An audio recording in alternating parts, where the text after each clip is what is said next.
What is up, everybody? It is Drew, Traveler of the Burning Abyss, here with another video. And today we're going to be taking a look at a deck that I think is within the top 5 best decks of the format, and that is Brave Prank Kids, or Prank Kid Adventure, whatever you want to call this deck. There's a million different ways you could organize the name around. Basically, you're playing the Brave Token engine alongside your Prank Kids cards to go ahead and set up a negation and a Battle Butler Raigeki, usually 2 Raigekis, which is even better. So we're going to jump into this deck profile pretty quickly. I'm not going to waste too much time prefacing this, but before we do, everybody already knows the drill, that you have to go ahead and smash that subscribe button, turn the notification bell on so you know when I upload more cool and awesome content, just like the video you're about to watch right now. And obviously give the video a thumbs up too, because I appreciate it, and it helps out with all of my analytics for the channel. But without further ado, let's go ahead and take a look at this week's deck profile. So Prank Kids, in my opinion, it really hasn't gotten hurt, even with the Meow Meow hit to 1. I think that the deck still functions perfectly fine. A lot of people said, oh, you know, when Meow Meow got hit, the deck kind of lost some consistency. It didn't lose consistency, it just lost its ability to basically just loop your Meow Meow, which I wouldn't call it consistency, because extra deck monsters don't really count as consistency because you have access to them all the time. Main deck stayed untouched, which is really cool. So the Prank Kid ratios that I'm playing, I have 3 copies of Fansies, 3 copies of Dropsies, 3 copies of Lampsies, and 2 copies of Roxies.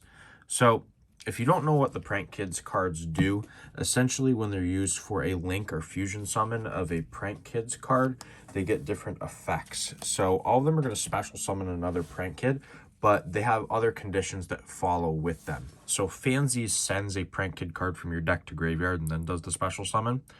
Lampsies burns for 500 and then does the summon. Dropsies boosts your life points by 1,000 and then special summons. And then Roxies banishes a card from your hand, draws a card, and then special summons. So there are definitely some interesting points in which you can utilize these effects to your advantage. The Lampsies and the Dropsies are obviously fantastic for winning a game, or going ahead and winning a match in time, which will drive your opponent absolutely nuts, but that is the name of the game. You are here to go ahead and just win the game. It doesn't even matter if your opponent is upset with what you're doing. Just beat them anyways. But those are my Prank Kids ratios. I don't think you need the 3rd Roxies. It's a good card, but it doesn't come up that much to where it's a complete necessity. Then for the Prank Kids spells, and I just want to preface this too, I'm going to be doing this particular deck profile in a slightly different order than I usually do. I'm going to be showing all of the Prank Kids cards, and then the Brave cards, and then the other cards in the deck that I'm playing. So the Prank Kids spells, I'm playing 2 Place, 2 Pandemonium, 1 Prank, and the Honorable Prank Kids card, Thunder Dragon Fusion.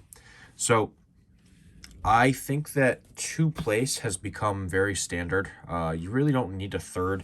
If you see 1, you see 1. If you search 1, you search 1. It's not really a card that you are completely relying on. It is good for chain blocking, because your opponent won't be able to ash you when you link off of your 1 into Meow Meow. But I mean, you don't need a 3rd. It's definitely not a necessity, and you're going to do absolutely fine playing just 2.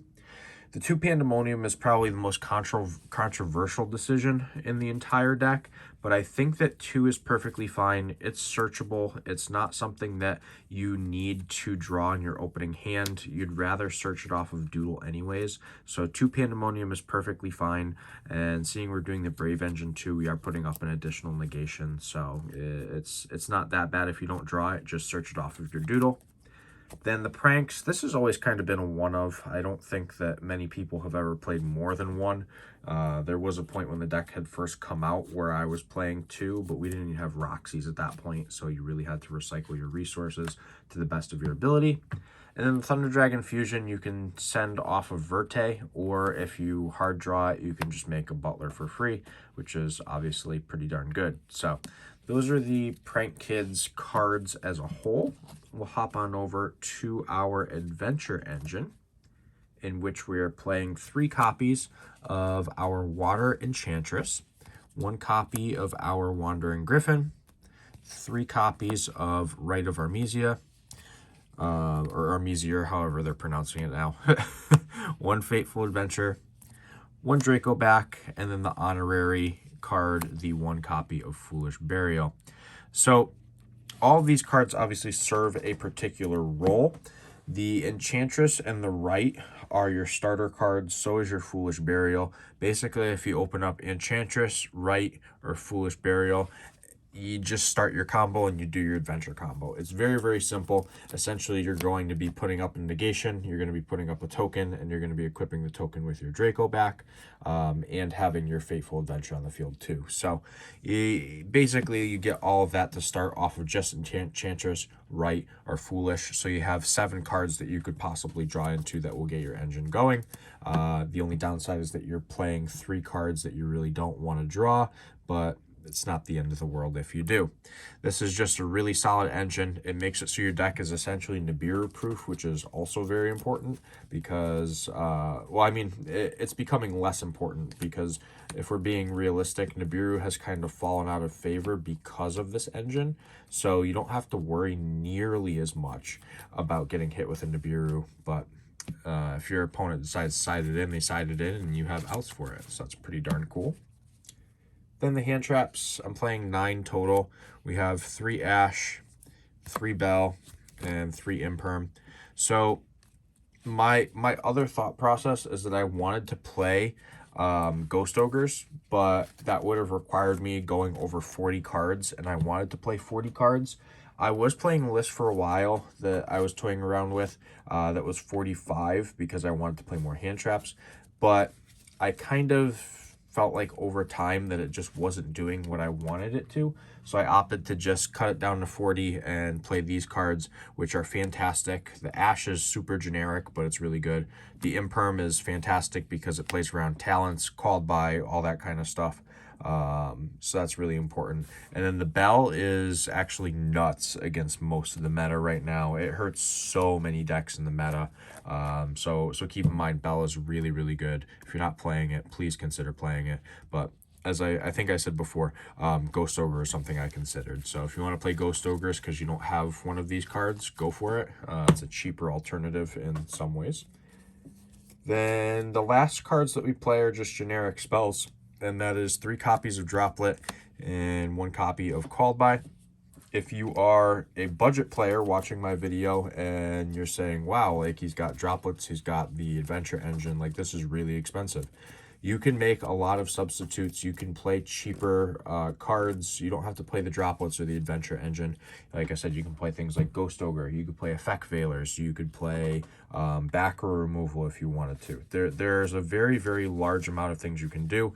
You can also play cards like There Can Be Only One, and that can also put a damper on your opponent's plan. That's if you're more of a budget player. In this particular build, I probably would not play it. I haven't really tested it, but I just don't think it's as good. That, however, does wrap up the entirety of our main deck. We're going to jump on over to the extra deck now and see what kind of cool Prank Kids plays we're doing. So as we all know, Meow Meow did go to 1 somewhat recently. I mean, I say somewhat recently, but let's be realistic. The last 2.5 years has basically felt like 7 years. So it's gone by kind of slow. But we have our 1 copy of Meow Meow to start the extra deck. It's basically your starter for your standard lines of play.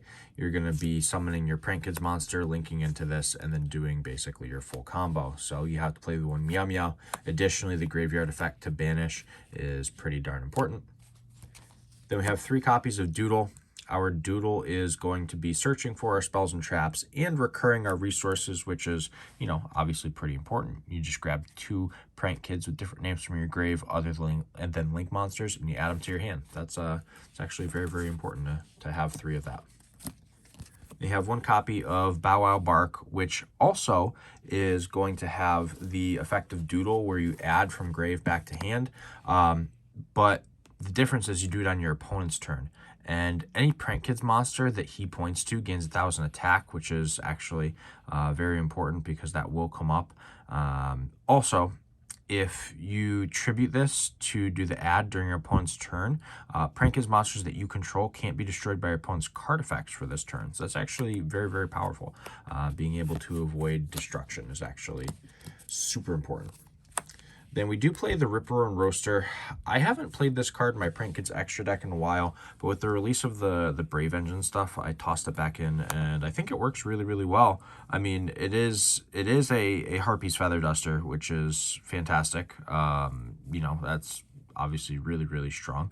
And then the other cool thing is that if this gets sent to your graveyard by your opponent's card, you know, you could basically just target a card in your graveyard other than a monster that's a link monster, and you add it to your hand. So like that's actually pretty darn good, because you can add a hand trap, you can add another Prank Kids back, like whatever you need to add back, you can add back off of this. So that's actually really nuts.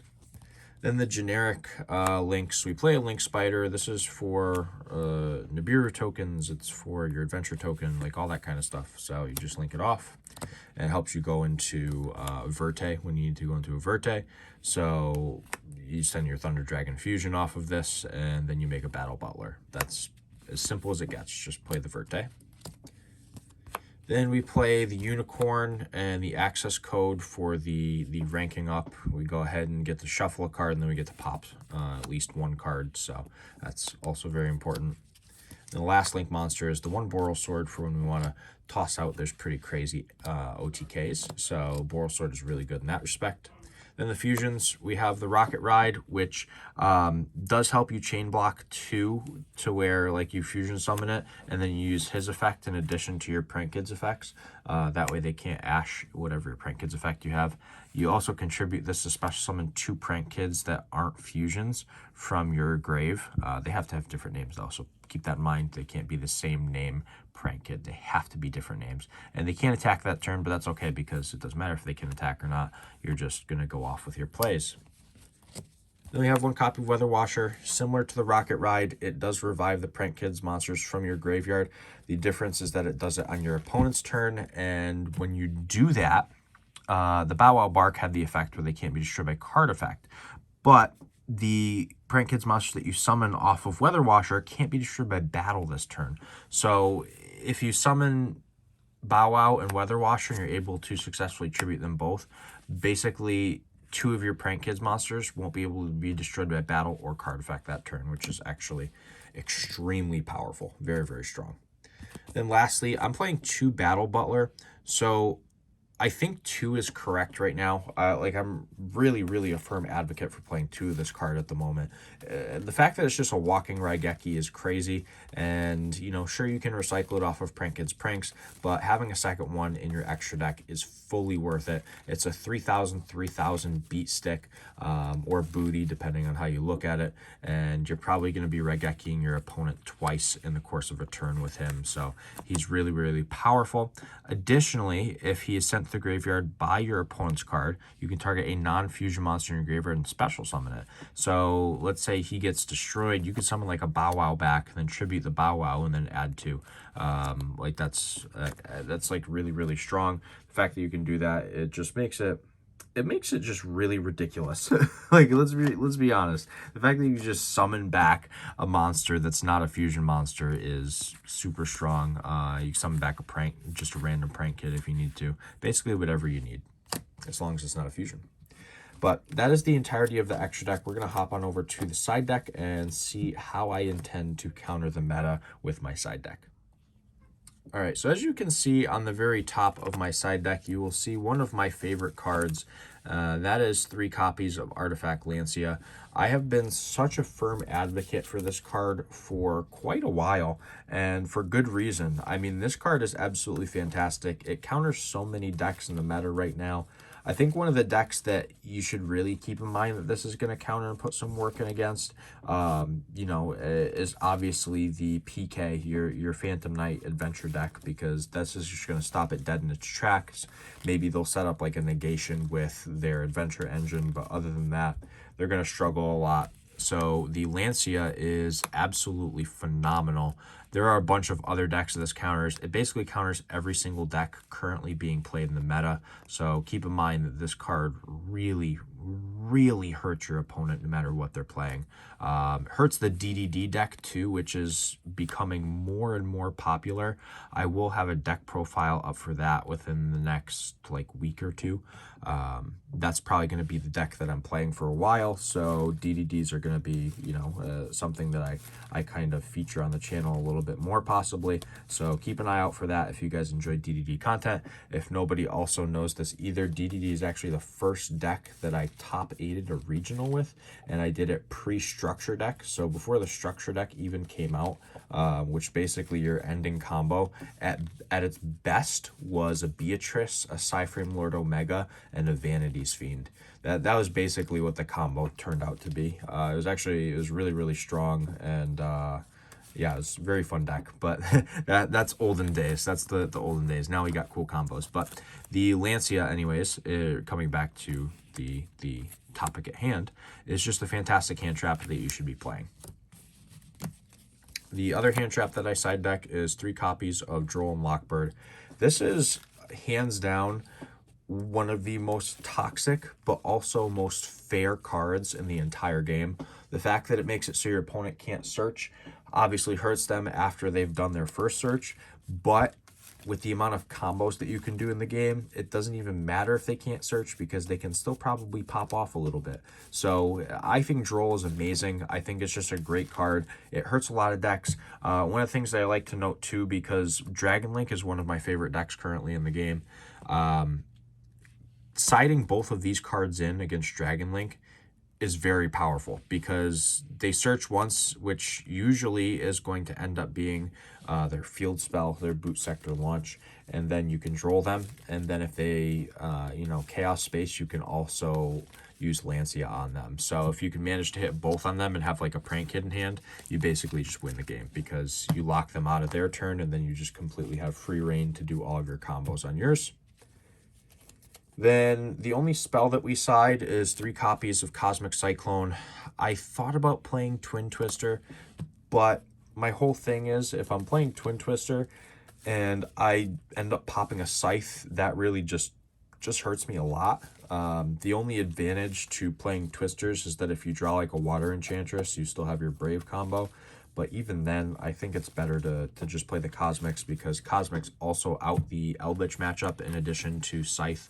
So you've got multiple routes to go with your Cosmic. So keep that in mind. Then more removal. We play 3 copies of Evenly Matched. This is hands down, as many people know, another one of my favorite side deck cards. This and Lancia are 2 of the cards that I side deck the most in the entirety of the game. I just think that Evenly is such a great card. It hurts so many decks, especially back row decks, which you really don't want to mess around with any back row decks when you're using Prank Kids. You want to eliminate them as quickly as possible. So you have your Cyclones and you're evenly matched to do so. And boy, let me tell you, they put in a whole lot of work. Then lastly, the card that we side in when we know we're going to be going first, that is 3 copies of Solemn Judgment. I feel like this should kind of go without saying that this card is really good going first. If you want to switch it out for something different, if you want to play There Can Be Only One, if you want to play Skill Drain, something else, whatever you guys feel is suitable for you, then go for it. But I know one thing's for sure for me. I don't want my Prank Kids Pandemonium to get hit by a Twin Twisters or a Cosmic during the standby where I can't activate it. So we have Judgment for that. I also don't want to lose my board to something like Evenly. So we have Judgment for that too. So Judgment is just a fantastic card when you know you're going to be choosing to go first. So keep that in mind. And yeah, that's why we're playing the Judgment.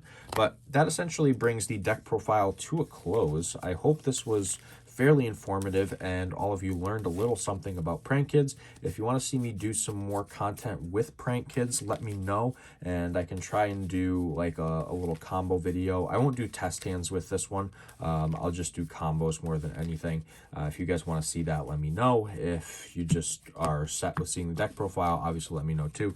But that essentially brings us to a close. If you guys are not subscribed already, make sure you go ahead and smash that subscribe button, turn the notification bell on, and obviously give the video a thumbs up because it is significantly appreciated. But that's all for the video. Hope you guys enjoyed. And for right now, this is Drew, Traveler of the Burning Abyss, signing out.